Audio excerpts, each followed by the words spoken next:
Di sini kita akan belajar tentang fluida dinamis, tepatnya di subbab penerapan persamaan kontinuitas dan asas Bernoulli dalam kehidupan.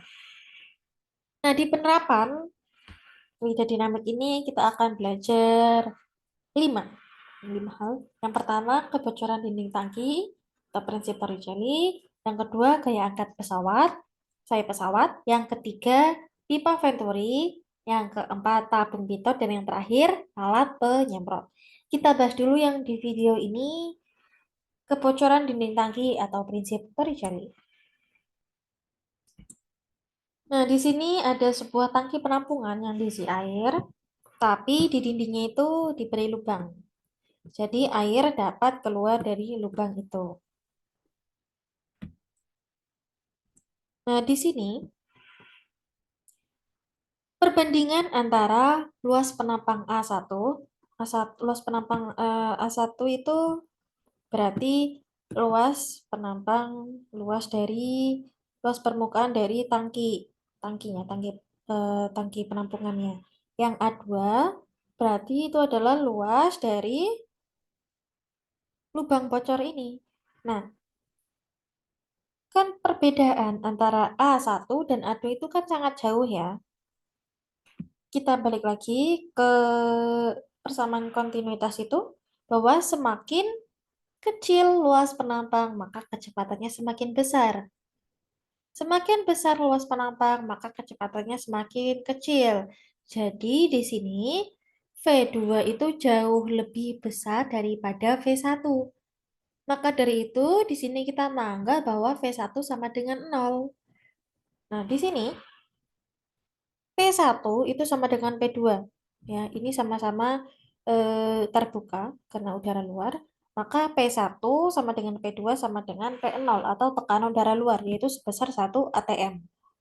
Di sini kita menggunakan rumus asas Bernoulli, yaitu P1 ditambah setengah rho P1 kuadrat ditambah rho GH1 sama dengan P2 ditambah setengah rho V2 kuadrat ditambah rho GH2.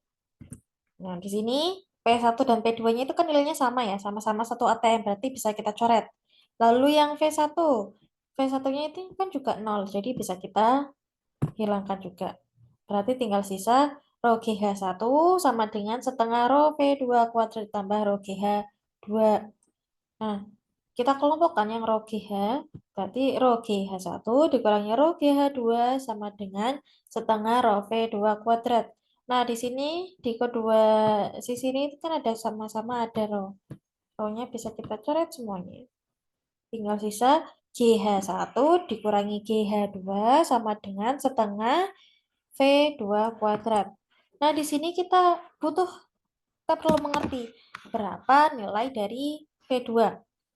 Berarti untuk mengetahuinya, yang setengah rho ini kita pindah ruas ke sebelah kiri. Jadi V2 kuadrat sama dengan 2G dalam kurung H1 min H2. Nah, di sini H1 itu adalah ketinggian dari permukaan air dalam tangki dihitung dari tanah. Lalu yang H2 itu tinggi dari lubang itu dihitung dari tanah. Nah, perbedaan H1 dan H2 selisihnya itu adalah H. Ini yang H. Berarti H1 dan H2-nya ini ya diganti dengan H. Berarti V2 kuadrat sama dengan 2GH. Berarti V2 sama dengan akar 2GH. Nah, di sini kita udah tahu ya berapa kecepatan fluida yang mengalir dari penampang A2 atau dari lubang yang bocor tadi. Nah, penentuan posisi jatuhnya air jika diukur dari dinding tangki yang bocor itu dapat menggunakan persamaan gerak lurus. Yang pertama, gerak air dalam arah vertikal, yaitu menggunakan gerak jatuh bebas. Rumus gerak jatuh bebas itu kan H2 sama dengan setengah GT kuadrat ya. Berarti di sini T-nya itu berapa? Waktunya itu berapa? T berarti sama dengan akar 2H2 per G. Lalu, gerak air dalam arah horizontal, yaitu menggunakan gerak lurus beraturan. Rumusnya adalah X sama dengan V2 kali T. Nah, V2-nya kita ganti pakai yang ini ya. Terus T-nya pakai yang ini. Jadi X sama dengan 2 akar HH2. Di sini kita coret-coret ya untuk menghasilkan akar HH2 ini. G-nya sama, bisa kita coret. Apalagi yang sama? Ini 2.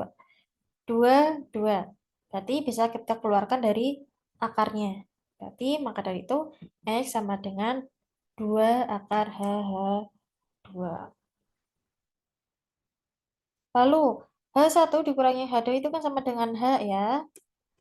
Berarti yang H ini kita kembali jabarkan lagi. Jadi H1 dikurangi H2.